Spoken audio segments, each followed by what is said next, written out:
Currency strategies are an interesting topic in Path of Exile, because unlike build guides where within a league the power of the build typically stays the same, even if the cost and efficiency of it possibly doesn't, currency strategies are constantly changing. There's this kind of theory that's going around that I've wanted to push back on a little bit, that tier 17s are pricing people out of being able to do strategies, and that tier 16 farming strategies essentially just don't exist and you can't make money elsewhere. Even up to the last couple of days, I personally have been running some tier 16 strategies which still make plenty of currency, but of course they aren't making as much as tier 17. However, I kind of think this is a good thing because tier 17s are significantly harder than tier 16s and they're much more balanced this league. The thing that I want to talk about more is streamer or content creator strategies. A large portion, if not all, of the vocal minority in the PoE community is probably a very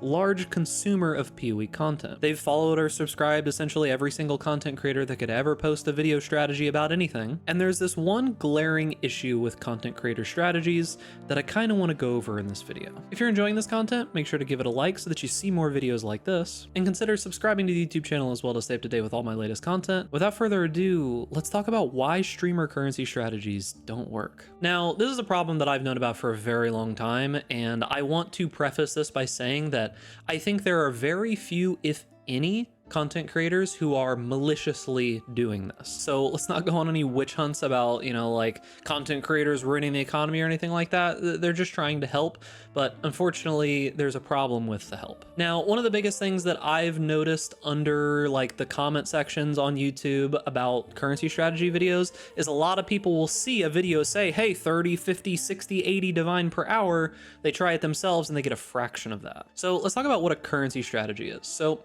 every currency strategy is going to have two main components. There's the investment portion, which is known as juice. This is going to be things like scarabs. This is going to be things like delirium orbs. So these here. This is juice that you're going to be putting into your map. Typically, the logic has always gone that you put more juice into your map and you get more out of it. That's not always the case, but if you are doing it properly, that is typically how it goes. And then the other half of a currency strategy is going to be the gross amount of currency that you made. When I say gross, I don't mean disgusting. I just mean the total amount of currency. This is the loot that you get. This is going to be things like raw currency or divination cards or things like that, right? There's some specific strategies that'll drop things like specific fragments or harvest juice or things. Now, when you take the amount of juice that you spend on a map and you subtract it from the gross amount that you obtained by doing the map, this is where you get your net, or the actual profit that you're making. People list this as divines per hour. Most of the time they use a tool like Wealthy Exile. So for example, this is my Wealthy Exile. I have just spent a ton of money. As you can see, I was up at 100 divine and it's kind of just tanked and I'm making a little bit back here. But people will track this. You can take snapshots and see how much currency that you're making per hour. Is a pretty common thing among content creators and such. This all is kind of the basics of what a currency strategy is. You put a certain amount of juice in, you get a certain amount of loot, and when you do the math between those things, you get how much profit you're getting per hour or per map, however you want to go about it. So here's where the problem comes in.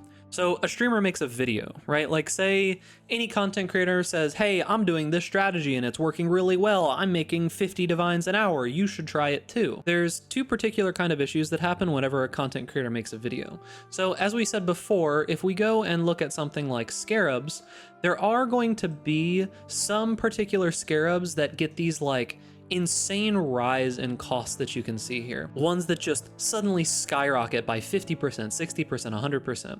And you'll see these really giant scales up like this. Typically when this is happening, this is something that someone is saying, hey, here's this cool new strategy, you should try it, and immediately the desire for this currency or the demand for this juice goes way through the roof. Now this isn't really that big of a deal because typically you can supply the juice pretty easily. Yeah, the price is going to go up, but people are gonna be like, oh, well, I need to go farm those things, right?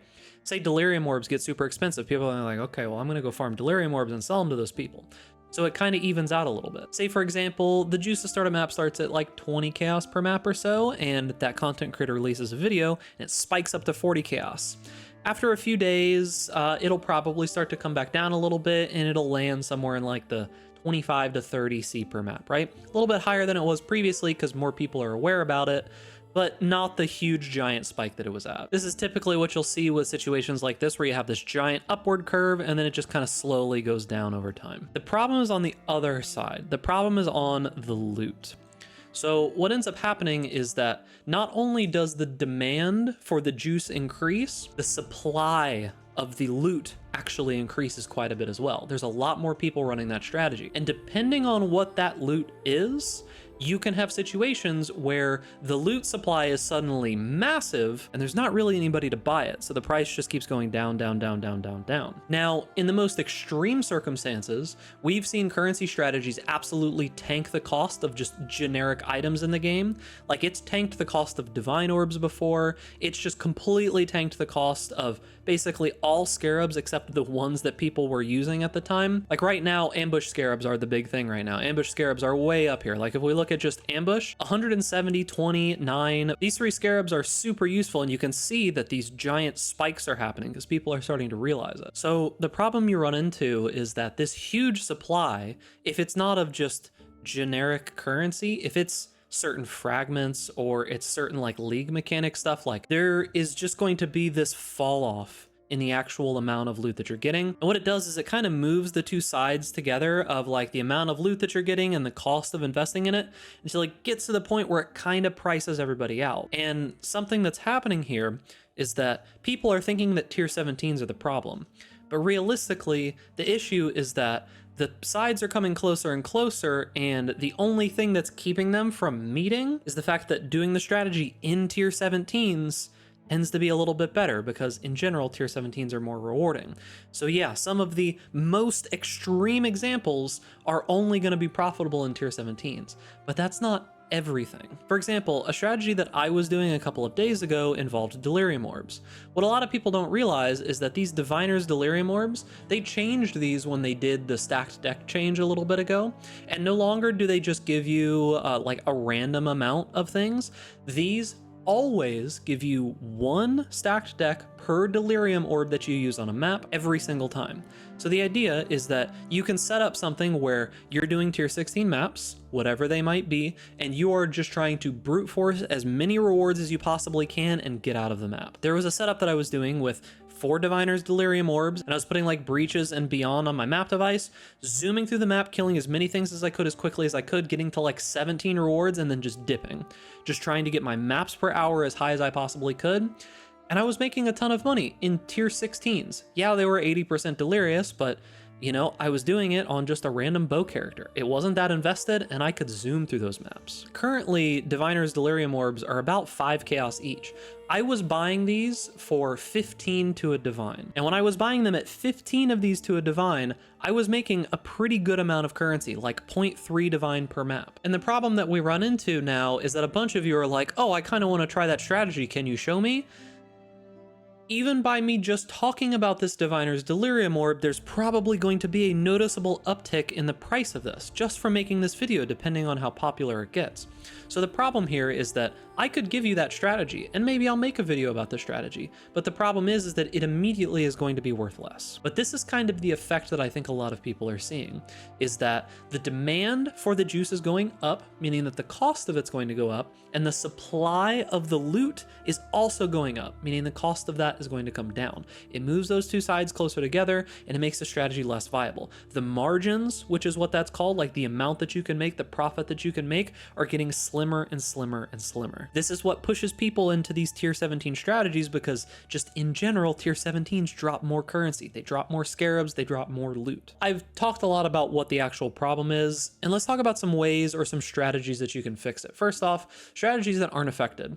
Realistically here, these are things that are kind of insulated to that giant swing. There's really only 3 things that I could think of. One is just going to be the mechanic itself is unpopular. Think about how many heist videos that I've made, and I've never seen the price of heist type loot, like the currency per hour, fluctuate very much at all. Because people try out the heist mechanic and they're like, man, I really just don't like this. And then they stop, and that's all there is to it. Something like rolling flasks, where you're just sitting in hideout being a hideout warrior, are absurdly boring. No one really wants to do this. So yeah, the profits are going to be huge because you're sitting there doing something awful and boring. And then last one, this is also the most interesting one, is that very difficult content gates some people out of doing it, which means that there's more profit to be had there because there's less people doing it. There are a couple other reasons that you're probably not making the same divine per hour. It's not always the content creator's fault, and I'm going to put these under something I like to call skill issue. There is a pretty big chance that you are not playing the game as efficiently, as fast, or as well as the content creator is. They probably do it for a living. They probably play 12 to 16 hours a day, and they most likely are just going to be better than you. So yeah, your div per hour is probably not going to be the same. Maybe you've got the wrong Atlas tree, you're not using the correct juice, or you're just doing it wrong. Like, you're only getting 5 maps per hour instead of the 10 that the content creator is doing.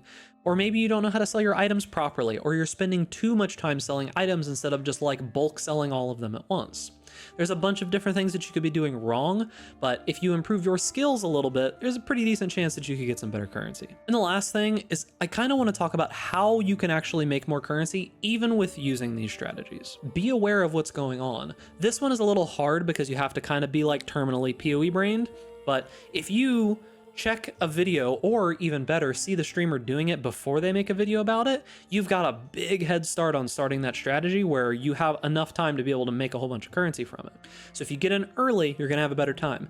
Even 6 to 12 hours after a strategy goes live, you can lose a lot of the potential margins that you would have had before. And on the flip side of that, you gotta know when to stop doing a strategy if the margins get too slim. If you're trying one strategy and all of a sudden you're like making only 1 or 2 divine per hour because the margins have just gotten so razor thin, stop and look for something else. And what you can do in those moments is you can try to find an older strategy that isn't as popular anymore.